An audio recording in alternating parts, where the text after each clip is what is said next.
நம்மளோட ஹாஸ்டல் டேஸ்ல நம்ம மிஸ் பண்ற ரொம்ப முக்கியமான விஷயம் வந்து அம்மாவோட ஃபுட் தாங்க. ஸோ அப்படி நான் வந்து வெக்கேஷன்ல ஊருக்கு போம்போது எப்பவுமே எங்க அம்மா கிட்ட கேட்குற ஒரு விஷயம் வந்து எனக்கு நெத்தலி மீன் குழம்பும், நெத்தலி ஃப்ரையும் எனக்கு வேணும்னு தான் கேட்பேன். ஸோ இப்போ எங்க மலேசியால வந்துட்டு நம்ம ஊர்ல கிடைக்கிற அந்த கரு நெத்தலி கிடைக்காது. ஸோ ஒயிட் நெத்தலி வந்து அப்பப்போ ஃப்ரெஷ்ஷா கிடைக்குங்க. ஸோ அது ஃப்ரெஷ்ஷா நான் மார்க்கெட்ல பார்த்துட்டேன்னா விடவே மாட்டேன். வாங்கி ஒரு குழம்பு வச்சு ஒரு ஃப்ரையும் கண்டிப்பா பண்ணிருவேங்க. ஸோ ஃபிஷ் குழம்பு எப்பவுமே ரொம்ப சிம்பிளா ஆயில் எதுவுமே சேர்க்காம, இந்த மாரி தான் நாங்க வந்து மண் சட்டியில தான் வைப்போங்க.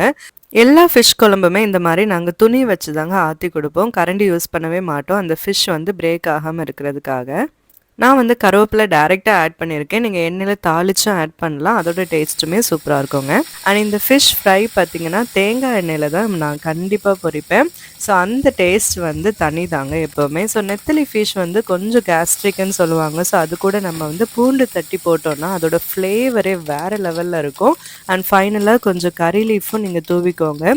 டேஸ்ட் வந்து சூப்பரா இருக்குங்க. கண்டிப்பா நீங்களும் வந்து ட்ரை பண்ணி பாருங்க. இந்த வீடியோ உங்களுக்கு பிடிச்சிருந்ததுன்னா கண்டிப்பா ஒரு லைக் பட்டன் கொடுங்க and keep supporting my channel. Thanks for வாட்சிங்.